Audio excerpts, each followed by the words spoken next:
ಕಾಂಗ್ರೆಸ್ ಪಕ್ಷದ ಅಭ್ಯರ್ಥಿಗೆ ಸಪೋರ್ಟ್ ಮಾಡ್ಬೇಕಂತೇಳಿ ಪಕ್ಷದಲ್ಲಿ ಇರ್ತಕ್ಕಂಥ ಸಮಾಜದ ಎಲ್ಲಾ ಮುಖಂಡರು ಕೂತು ನಿರ್ಣಯ ಮಾಡಿ ಈ ಒಂದು ತಮ್ಮ ಮುಖಾಂತರ ಲೋಕಸಭೆಯ ಮತದಾರರಿಗೆ ಮನವಿ ಮಾಡಿಕೊಳ್ತಾ ಇಡೀ ಸಮುದಾಯ ಇವತ್ತು ನಾವು ಕಾಂಗ್ರೆಸ್ಗೆ ಬೆಂಬಲ ಮಾಡ್ಲಕತ್ತೀವಿ.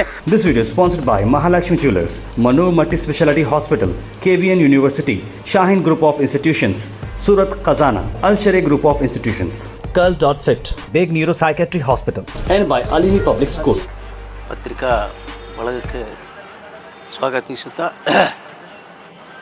ಈ ಕಾರ್ಯಕ್ರಮ ಇದರಲ್ಲಿ ಭಾಗವಹಿಸಿದಂಥ ಮಾಜಿ ಅಧ್ಯಕ್ಷರಾದ ತಿಪ್ಪಣ್ಣ ಬಳಬಟ್ಟಿಯವರೇ, ಮಹೇಶ್ ದೇವರೇ, OBC ಘಟಕದ ಅಧ್ಯಕ್ಷರಾದ ಮಲ್ಲಿಕಾರ್ಜುನ್ ಪೂಜಾರಿ, ನಿರ್ಮಲಾ ಬರ್ಗಾಲಿ ಅವರೇ, ರಾಜ್ಯ ಯುವ ಘಟಕದ ಅಧ್ಯಕ್ಷರು ಭಗವಂತ ಜವರಿ ಅವರೇ, ಹಿರಣ್ಣ ದಂಗಾಪುರ ಅವರೇ ಹಾಗೂ ಇತರ ನಮ್ಮೆಲ್ಲ ಸ್ನೇಹಿತರೆ, ಇವತ್ತು ನಾವು ಸಮಾಜದ ಮುಖಂಡರು ಕಾಂಗ್ರೆಸ್ ಪಕ್ಷದ ಅಭ್ಯರ್ಥಿಗೆ ಸಪೋರ್ಟ್ ಮಾಡ್ಬೇಕಂತೇಳಿ ಪಕ್ಷದಲ್ಲಿರ್ತಕ್ಕಂಥ ಸಮಾಜದ ಎಲ್ಲ ಮುಖಂಡರು ಕೂತು ನಿರ್ಣಯ ಮಾಡಿ ಈ ಒಂದು ತಮ್ಮ ಮುಖಾಂತರ ಲೋಕಸಭೆಯ ಮತದಾರರಿಗೆ ಮನವಿ ಮಾಡಿಕೊಳ್ತಾ ಯಾಕೆ ನಾವು ರಾಧಾಕೃಷ್ಣ ಅವರಿಗೆ ಕಾಂಗ್ರೆಸ್ ಪಕ್ಷಕ್ಕೆ ಸಪೋರ್ಟ್ ಮಾಡಬೇಕು, ಬೆಂಬಲಿಸ್ಬೇಕಂತಂದ್ರೆ ಸಾಕಷ್ಟು ಸನ್ಮಾನ್ಯ AICC ಅಧ್ಯಕ್ಷರಾದ ಮಲ್ಲಿಕಾರ್ಜುನ್ ಖರ್ಗೆಜಿ ಅವರು 371J ಇಡೀ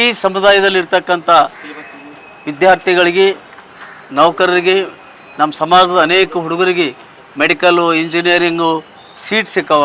ಅದರಲ್ಲಿಂದ ನಾವು ಅವ್ರಿಗೆ ಯಾಕೆ ಸಪೋರ್ಟ್ ಮಾಡಬಾರ್ದು ಅಂಥೇಳಿ ನಾವೆಲ್ಲರೂ ವಿಚಾರ ಮಾಡಿ ಸಪೋರ್ಟ್ ಮಾಡ್ತಾಯಿದ್ದೀವಿ.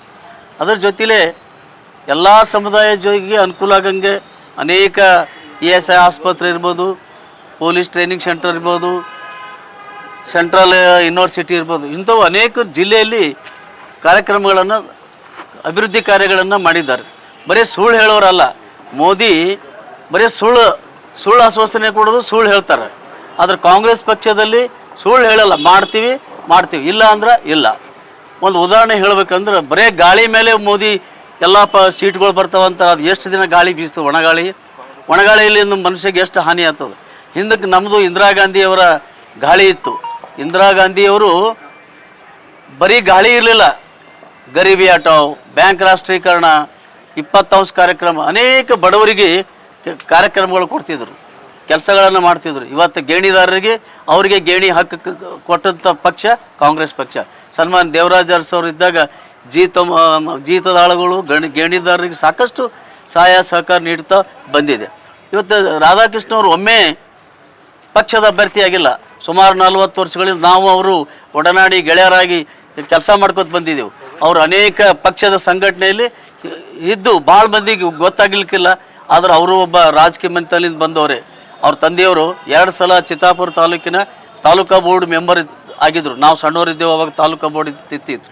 ಈಗಿನ TPS, ಅವಾಗಿನ ತಾಲೂಕಾ ಬೋರ್ಡ್ ಮೆಂಬರ್ ಆಗಿ ಕೆಲಸ ಮಾಡ್ತಾರೆ. ರಾಜಕೀಯ ಮನೆತನದಿಂದ ಬಂದವರು. ಒಮ್ಮೆ ಕರಿಗವರು ಇದು ಹಂಗಂತೇನು ಇಲ್ಲ, ಅವರು ಪಕ್ಷದಲ್ಲಿ ಹಿನ್ನೆಲೆ ಇದ್ದು ಕೆಲಸ ಮಾಡ್ತಾರೆ. ಅನೇಕ ಜನರಿಗೆ ಪಕ್ಷ ಸಂಘಟನೆಯಲ್ಲಿ ತೊಡಗಿಸ್ತಾರೆ, ಅನೇಕ ಕೆಲಸಗಳನ್ನು ಮಾಡ್ತಾರೆ. ಅಂಥ ಒಬ್ಬ ಅಭ್ಯರ್ಥಿಗೆ ನಾವು ಸಪೋರ್ಟ್ ಮಾಡಬೇಕು ಅಂತ. ಆದರೆ ವಿಶೇಷವಾಗಿ ಕಾಂಗ್ರೆಸ್ ಪಕ್ಷ ಹಿಂದಿನಿಂದಲೂ ರಾಜಕೀಯವಾಗಿ ನಮ್ಮ ಜನರಿಗೆ ಬೆಳೆಸಿದ್ದಾರೆ, ಅನುಕೂಲ ಮಾಡಿಕೊಟ್ಟಿದ್ದಾರೆ. ಕೋಳೂರು ಮಲ್ಲಪ್ಪ ಅಂತ ಒಬ್ಬ ರಾಷ್ಟ್ರೀಯ ನಾಯಕರಾಗಿ ಹೋದರು. ಅವರು ನಮ್ಮ ಪಕ್ಷದ ಕಾಂಗ್ರೆಸ್ ಕುರುಬ ಸಮಾಜದವರೇ. ಇವತ್ತು ಸಿದ್ದರಾಮಯ್ಯ ಅವರಿಗೆ 2 ಸಲ ಮುಖ್ಯಮಂತ್ರಿ ಮಾಡಿದ್ರು. ಯಾರು ಮಾಡಿದ್ರು? ಕಾಂಗ್ರೆಸ್ ಪಕ್ಷ ಮಾಡಿತು. ಈಗ ಇವತ್ತು ಇಬ್ಬರಿಗೆ ಯಾವಾಗಲೂ ಕಾಂಗ್ರೆಸ್ ಪಕ್ಷ ಪ್ರತಿ ಸಲ ಪಾರ್ಲಿಮೆಂಟ್ ಚುನಾವಣೆಯಲ್ಲಿ ಇಬ್ಬರಿಗೆ ಪಾರ್ಲಿಮೆಂಟ್ ಟಿಕೆಟ್, ಇವತ್ತು 2 ಟಿಕೆಟ್ ಕೊಟ್ಟಿದ್ದಾರೆ ಕುರುಬರಿಗೆ. ಆದ್ರೆ ಪಾಪ BJPಯಲ್ಲಿ ಇರತಕ್ಕಂಥ ನಮ್ಮ ಪಕ್ಷದ ಸಮಾಜದ ಕಾರ್ಯಕರ್ತರು ಹರ ಇಲ್ಲಂತ ನಾವಿಲ್ಲ, ಅಲ್ಲಿನೂ ಹರ ಒಬ್ಬರು ಇರ್ಬೋದು. ಆದ್ರೆ ಆ BJPಯಲ್ಲಿರೋ ಈಶ್ವರಪ್ಪಗೆ 40 ವರ್ಷ ದುಡಿಸ್ಕೊಂಡು ಸಮಾಜಕ್ಕಾಗಿ ಓಡಾಡ್ದಂಥ ಮನುಷ್ಯ ಅವನಿಗೆ ಟಿಕೆಟ್ ಕೊಡಲಾರ್ದಾಗ ರೋಡಿಗೆ ಹಾಕಿದ್ರು. ಇವೆಲ್ಲ ನೋಡಿದ್ರೆ ನಾವು ಯಾಕೆ ನಮ್ಮ ಸಮಾಜ ಒಂದು ಸೈಡ್ ನಿರ್ಣಯ ಮಾಡಬಾರ್ದು ಅಂತ ತಿಳ್ಕೊಂಡು ನಾವೆಲ್ಲ ಹೆಚ್ಚಿನ ಸಂಖ್ಯೆಯಲ್ಲಿ ನಮ್ಮ ಸಮಾಜ ಇವತ್ತೇನಪ್ಪ ಅಂದ್ರೆ ಕಾಂಗ್ರೆಸ್ ಪಕ್ಷಕ್ಕೆ ನಾವು ಸಪೋರ್ಟ್ ಮಾಡ್ತಾಯಿದ್ವಿ. ST ಇದೊಂದು ಇಶ್ಯೂ ಇದೆ ನಮ್ಮದು, ಮೊದಲು ನಡೆದು ಅದು. ಅದ್ರ ಬಗ್ಗೆ ಜಾಧವ್ ಅವರು ಸುಳ್ಳು ಹೇಳಿದ್ರು ಲಾಸ್ಟ್ ಟೈಮ್ ಚುನಾವಣೆಯಲ್ಲಿ. ನಾವು ಕಾಂಗ್ರೆಸ್ನಲ್ಲಿದ್ದೆವು, ಅನೇಕ ಜನ ಪಕ್ಷದಲ್ಲಿರ್ತಕ್ಕ BJP ಪಕ್ಷದಲ್ಲಿ ಸಮಾಜ ಮುಖಂಡರು ಎಲ್ಲ ಹೋಗಿ ಪಕ್ಷಾತೀತವಾಗಿಯೂ ನಮ್ಮ ತಿಪ್ಪಣ್ಣವರು ನಾವು ಎಲ್ಲರೂ ಹೋಗಿ ಕೇಳಿದ್ರೆ ಇಲ್ಲರಿ ಈ ಸಲ ನಾನು ಮುಂದಿನ ಸಲ ನಾನು ನಿಮ್ಮ ಸಮಾಜದ ಮಾಡ್ತೀನಿ ಅಂತೇಳಿ ಸುಮ್ಮನೆ ಸುಳ್ಳು ಹೇಳಿ ಅದನ್ನು ಬಗ್ಗೆ ಚಕಾರಿ ಎತ್ತದೆ. ಕೊನೆಗೆ ಮೊನ್ನೆ ಪಾರ್ಲಿಮೆಂಟ್ನಲ್ಲಿ ಏನೋ ಒಂದೆರಡು ಮಾತಾಡಿದ್ರು ಅದ್ರ ಬಗ್ಗೆ.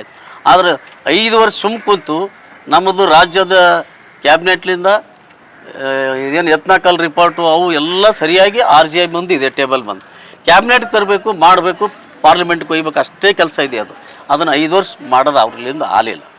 ಈಗ ನಾವು ಮಾನ್ಯ ಖರ್ಗೆ ಅವರಿಗೆ, ಮಲ್ಲಿಕಾರ್ಜುನ್ ಖರ್ಗೆ ಅವರು, ರಾಧಾಕೃಷ್ಣ ಅವ್ರಿಗೆ, ನಮ್ಮೆಲ್ಲ ಜಿಲ್ಲೆಯ ಶಾಸಕರುಗಳಿಗೆ ಮನವಿ ಮಾಡ್ಕೊಂಡ್ವಿ. ಇಲ್ಲ, ಈ ಸಲ ನಾವು ಗೆದ್ದೇವು ಅಂದ್ರೆ ನಿಮ್ಮ ಸಲಹೆಗೆ ಸಪೋರ್ಟ್ ಮಾಡ್ತೀವಿ, ಪ್ರಯತ್ನ ಮಾಡಮ್ ನಾವು ನೀವು ಕೂಡಿ ಅಂಥೇಳಿ ಆಶ್ವಾಸನೆ ಕೊಟ್ಟಿದ್ದಾರೆ ಅವರು. ಆ ವಿಷಯದ ಮೇಲೆ ನಾವು ಕುರುಬರೆಲ್ಲ ಕಾಂಗ್ರೆಸ್ ಪಕ್ಷಕ್ಕೆ ಸಪೋರ್ಟ್ ಮಾಡ್ತಾ ಇದ್ದೀವಿ. ಎಷ್ಟು ವರ್ಷದಿಂದ ಎಷ್ಟು ಹೋರಾಟ ನಡೀತಾ ಇದೆ ಸರ್? ಇದು ಸುಮಾರು 35-40 ವರ್ಷಗಳಿಂದ. 40 ವರ್ಷದಿಂದ ಕಾಂಗ್ರೆಸ್ ಸರ್ಕಾರ ಅದು ಸೆಂಟ್ರಲ್ಗೆ ಹೋಗಿರಲಿಲ್ಲ, ಕೇಂದ್ರ ಸರ್ಕಾರಕ್ಕೆ ಹೋಗಿರಲಿಲ್ಲ. ಸಿದ್ದರಾಮಯ್ಯ ಅವರು ಮುಖ್ಯಮಂತ್ರಿ ಆದಮೇಲೆ ಕೇಂದ್ರ ಸರ್ಕಾರ.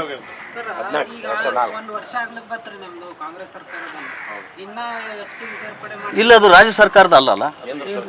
ಒಂದು ಸೆಕೆಂಡ್, ರಾಜ್ಯ ಸರ್ಕಾರದ ಕ್ಯಾಬಿನೆಟ್ನಲ್ಲಿ ಡಿಸೈಡ್ ಮಾಡಿ ಅದಕ್ಕಾಗಿ ದುಡ್ಡಿಟ್ಟು ಇಡೀ ರಾಜ್ಯಾದ್ಯಂತ ಸರ್ವೆ ಮಾಡಿಸಿ ಯತ್ನಾಕಲ್ ರಿಪೋರ್ಟ್ ತೊಗೊಂಡು ಕ್ಯಾಬಿನೆಟ್ನಲ್ಲಿ ಪಾಸ್ ಮಾಡಿ ಸೆಂಟ್ರಲ್ RGI ಮುಂದಿದೆ. ಅವ್ರು ಮಾಡಬೇಕಾದ ಕೆಲಸ ಇದು. ಲಾಸ್ಟ್ ಪಾರ್ಲಿಮೆಂಟ್ ಚುನಾವಣೆಯಲ್ಲಿ ಜಾಧವ್ ಅವರು ಎಲ್ಲಿ ಹೋದಲ್ಲಿ ನಮ್ಮ ಜನರು ಕೂಡಿಸಿ, ಇಲ್ಲ ನನಗೆ ಆರ್ಸ್ ತೊಂಬರಿ, ಈಗ ಅದು ಕೇಂದ್ರದಲ್ಲಿದ್ದು ನಾ ಮಾಡಿಸ್ಕೊಡ್ತೀನಿ ಅಂತ ಹೇಳ್ಕೊತೇ ಬಂದರು. ಮಾಡಿ ಏನಿಲ್ಲ, ಪ್ರಧಾನಿಯವರು ನಮಗೇನು ಹೇಳಿಲ್ಲ. ಇಲ್ಲ, ನಮ್ಮ ಪ್ರಧಾನಿ ಇವರೇ ಹೇಳಿದವರು, ಪೂಬಾ ಅವ್ರು ಹೇಳಿದ್ರು, ನಮ್ಮ ಸ್ವಾಮೀಜಿಯವ್ರ ಬಂದರೂ ಸುಳ್ಳು ಹೇಳಿದ್ರು. ಅವ್ರು ಕರೆದ್ರೆ ಬರಲಿಲ್ಲ. ನಾನು ದೇವೇಂದ್ರಪ್ಪ ಮರ್ತೂರ್, ರಾಜ್ಯ ಕುರಿ ಮತ್ತು ಉಣ್ಣೆ ಅಭಿವೃದ್ಧಿ ಸಂಘ ನಿಗಮದ ಅಧ್ಯಕ್ಷ. ಇವತ್ತಿನ ದಿವಸ ನಾಳೆ ಮೇ 7ನೇ ತಾರೀಕು ನಡೆಯಲಿರುವ MP ಚುನಾವಣೆ ಪ್ರಯುಕ್ತ ಇವತ್ತು ನಾ ಏನು ಹೇಳಕ್ಕೆ ಇಷ್ಟಪಡ್ತೇನೆ ಅಂದರೆ, ನಮ್ಮ ಕುರುಬ ಸಮಾಜಕ್ಕೆ ST ಮಾಡಿಸ್ಕೊಡ್ತೀನಿ ಅಂತ ಹೋದ MP ಚುನಾವಣೆಯಲ್ಲಿ 5 ವರ್ಷದಿಂದ ನಡೆದಂಥ ಚುನಾವಣೆಯಲ್ಲಿ ಮಾನ್ಯ ಜಾಧವ್ ಸಾಹೇಬ್, ಉಮೇಶ್ ಜಾಧವ್ ಅವರು ನಮ್ಮ ಸಮಾಜಕ್ಕೆ ಆಶ್ವಾಸನೆ ಕೊಟ್ಟಿದ್ದರು.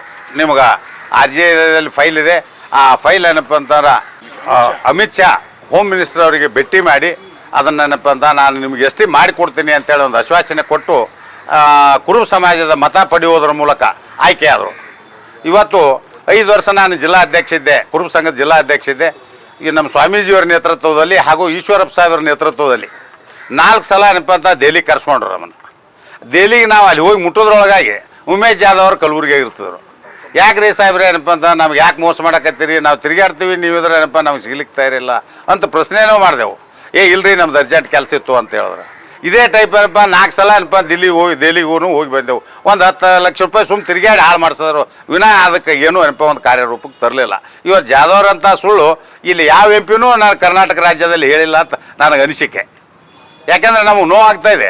MP ಚುನಾವಣೆ ಬಂದ ತಕ್ಷಣ ಏನಪ್ಪ ಅಂತ ಮೊನ್ನೆ ಇನ್ನೂ 1 ತಿಂಗಳು MP ಚುನಾವಣೆ ಇತ್ತು, ಅಲ್ಲಿ ಹೋಗಿ ಹೇಳಿದ್ರು, ಸ್ಟೇಟ್ಮೆಂಟ್ ಕೊಟ್ಟರು, ಪೇಪರ್ ಕೊಟ್ಟರು. ಅಲ್ಲ 5 ವರ್ಷ ಏನು ಮಾಡಿದ್ರಿ ನೀವೇನಪ್ಪ ಅಂತಾರೆ, ತಿಂಗಳ ಚುನಾವಣೆ ಸಮೀಪ ಬಂದಾಗ ಕುರುಬರು ಮನವೊಲಿಸ್ಲಿಕ್ಕೆ ಪ್ರಯತ್ನ ಮಾಡ್ತೀರಿ ಅಂದ್ರೆ ಇದು ಯಾವ ನ್ಯಾಯ? ಇದು ನಮ್ಮ MP ಅವ್ರ ನ್ಯಾಯ. ಇವತ್ತು RSS ಮುಖಾಂತರ ಯಡಿಯೂರಪ್ಪ ಸಾಹೇಬರು ಮತ್ತು ಏನಪ್ಪ ಅಂತ ನಮ್ಮ ಈಶ್ವರಪ್ಪ ಸಾಹೇಬರು, ಕುರುಬ ಸಮಾಜದ ಈಶ್ವರಪ್ಪನವರು ಇವತ್ತು ಈ ಕರ್ನಾಟಕ ರಾಜ್ಯದಲ್ಲಿ BJP ಸರ್ಕಾರ ಸೃಷ್ಟಿ ಮಾಡಿದ್ದೇ ಇವರು. ಹುಟ್ಟಾಕಿ BJP ಪಕ್ಷವನ್ನು ಬೆಳೆಸಿದ್ದು ತಮ್ಮೆಲ್ಲರಿಗೂ ಗೊತ್ತದೆ, ಇದು ಯಾರು ಬೆಳೆಸ್ಯಾರ ಕರ್ನಾಟಕ ರಾಜ್ಯದಾಗ ಅಂತ. ಅಂಥವ್ರಿಗೆ ತಂದೆ ಮಗನಿಗೆ ಒಂದು MP ಟಿಕೆಟ್, MLA ಟಿಕೆಟ್ ಎಲ್ಲ ಏನಪ್ಪ ಅಂತಾರೆ ಕೊಡಲಾರ್ದೇ ಅವ್ರಿಗೆ ನಿಷ್ಕ್ರಿಯಗೊಳಿಸ್ಲಿಕ್ಕೆ ಒಂದೇನಪ್ಪ ಅಂತ ಪ್ರಯತ್ನ ಮಾಡಿದಂಥ BJP ಸರ್ಕಾರ. ಇವತ್ತು ನಾನು ನಮ್ಮ ಸಮಾಜದವರು ಕೆಲವು ಜನ, ಹೆಚ್ಚಿಗೆ ಜನಕ್ಕೆ ನಾವು ಕಾಂಗ್ರೆಸ್ದಲ್ಲಿದ್ದೀವಿ, ಹೆಚ್ಚಿಗೆ ಜನ ಏನಪ್ಪ ಒಂದು ಕೆಲವು ಜನ BJPಯಲ್ಲಿ ಇದ್ದರೂ ಕೂಡ ಅವ್ರಿಗೆ ನಾವು ಒಂದು ಏನು ಮನವಿ ಮಾಡ್ತೀನಿ, ಇಡೀ ಸಮುದಾಯ ಇವತ್ತು ನಾವು ಕಾಂಗ್ರೆಸ್ಸಿಗೆ ಬೆಂಬಲ ಮಾಡ್ಲಕತ್ತೀವಿ. ದಯವಿಟ್ಟು ನೀವು, ಯಾಕಂತಾರೆ ಈಶ್ವರಪ್ಪ ಸಾಹೇಬ್ರನ್ನ ಏನಪ್ಪ ಅಂತಾರೆ ಮೂಲೆ ಗುಂಪು ಮಾಡಿದಂಥ ಪಕ್ಷಕ್ಕೆ ಇವತ್ತು ನಾವು ಕುರುಬರು ಮತ ಕೊಡಬೇಕಾ? ಇದು ನನ್ನ ಯಕ್ಷ ಪ್ರಶ್ನೆ. ಅದಕ್ಕೆ ಪಕ್ಷದಿಂದ ಉಚ್ಚಾಟನೆ ಮಾಡಿದ್ರು, ಪಕ್ಷ ಕಟ್ಟಿ ಬೆಳೆಸಿದಂಥ ಒಬ್ಬ ನಾಯಕನಿಗೆ ಏನಪ್ಪ ಅಂತ ಇವತ್ತು ಕರ್ನಾಟಕ ರಾಜ್ಯದಲ್ಲಿ ಏನಪ್ಪ ಅಂತಾರೆ ಈ ಮೇಲ್ಜಾತಿಯವರು ನಮ್ಮನ್ನು ತುಳಿತಾರ, ಬ್ಯಾಕ್ವರ್ಡ್ ಕಮ್ಯುನಿಟಿಯವರಿಗೆ, ಹಿಂದುಳಿದ ವರ್ಗಕ್ಕೆ, SC ST ತುಳಿತಾರ ಅಂದ್ರೆ ಇದು ಯಾವ ನ್ಯಾಯ? ಇನ್ನು ಮೊಟ್ಟ ಮೊದಲಾಗಿ ಇವತ್ತು ಮೊನ್ನೆ ಅಮಿತ್ ಶಾ ಅವರು ಹೇಳಿದ್ರು, ಎಲ್ಲರಿಗೆ ತಮಗೆಲ್ಲ ಗೊತ್ತಿದ್ದ ವಿಷಯ, ಫಸ್ಟ್ ನಾವು ಆರಿಸಿ ಬಂದ ತಕ್ಷಣ, ಫಸ್ಟ್ ಈ MP ಲೋಕಸಭೆ ಆರಿಸಿ ಬಂದ ತಕ್ಷಣ ಈಗ ಏನಪ್ಪ ಅಂತಾರೆ ಮುಸ್ಲಿಮ್ರು ಮೈನಾರಿಟಿ ಏನಪ್ಪ 4% ತೆಗೆದಾಕಿವಿ. ಈಗ SC ST ಏನಪ್ಪ ಅಂತ ತೆಗೆದಾಗ ಮೀಸಲಾತಿ ತೆಗಿತೀವಿ, OBC ಮೀಸಲಾತಿ ತೆಗಿತೀವಿ ಅಂದರು. OBC ST ಇದ್ರೂ ಕೂಡ ಇವತ್ತು ನಾವು ಯಾವುದೇ ಒಂದು ಜಿಲ್ಲಾ ಮಟ್ಟದಾಗ ಬೆಳಿಲಿಕ್ಕೆ ಆಗಂಗಿಲ್ಲ. ಮೀಸಲಾತಿ ಇದ್ರೂ ಕೂಡ ಬಲಿಷ್ಠ ಸಮುದಾಯಗಳ ಮುಖಾಂತರ ನಾವು ಸಮಾನಾಂತರ ಕಾಪಾಡಿದಾಗ ಮಾತ್ರ ನಾವು ಏನಾದರೂ ಆಗ್ಲಿಕ್ಕೆ ಸಾಧ್ಯನಾ? ಇದು ಎಲ್ಲ BJP ಸರ್ಕಾರ ನಮ್ಮ ಹಿಂದುಳಿದ ವರ್ಗಕ್ಕೆ ತುಳಿದು ಅನ್ಯಾಯ ಮಾಡ್ತಕ್ಕಂಥ ಒಂದು ಅವರು ಇದಕ್ಕೆ ವಿರೋಧಿಸುತ್ತ ಇವತ್ತು ಇಡೀ ನಮ್ಮ ಸಮುದಾಯ ಯಾರೋ 4 ಜನ ಅಂತ ಸಪೋರ್ಟ್ ಮಾಡ್ಬೋದಿಲ್ಲ ಅಂತಿಲ್ಲ, ಆದರೆ ಇಡೀ ಸಮುದಾಯ 90% ಜನ ಇವತ್ತು ನಾವು ರಾಧಾಕೃಷ್ಣನ್ ದೊಡ್ಡಮನಿ ಸಾಹೇಬರಿಗೆ ಒಂದು ಬೆಂಬಲ ವ್ಯಕ್ತ ಮಾಡಿ ಎಲ್ಲ ನಮ್ಮ ಸಮಾಜಕ್ಕೆ ನಾವು ಮನವಿ ಮಾಡ್ಕೋತೀವಿ. ರಾಧಾಕೃಷ್ಣ ಸಾಹೇಬರಿಗೆ ಮತದಾನ ಮಾಡುವ ಮೂಲಕ ಇವತ್ತು ಹೆಚ್ಚಿನ ಒಂದು ಮತ ಕೊಟ್ಟು ಪ್ರಚಂಡ ಬಹುಮತದಿಂದ ಇವತ್ತು ನಾವು ಆರಿಸಿ ಕಳಿಸೇ ತೀರ್ತೀವಿ ಅಂತ ತಿಳ್ಕೊಂಡು ಅನ್ನುವಂಥ ಮಾತನ್ನು ಹೇಳಿ ಇವತ್ತು ತಾನು ಮಾತಾಡಲಿಕ್ಕೆ ಅವಕಾಶ ಮಾಡಿಕೊಂಡು ತಮಗೆ ವಂದಿಸ್ತಾ ಇದ್ದೀನಿ. This video is sponsored by Mahalakshmi Jewelers, Manu Multi-Speciality Hospital, KBN University, Shaheen Group of Institutions, Surat Khazana, Al-Sharia Group of Institutions, Curl.Fit, Big Neuropsychiatry Hospital, and by Alimi Public School.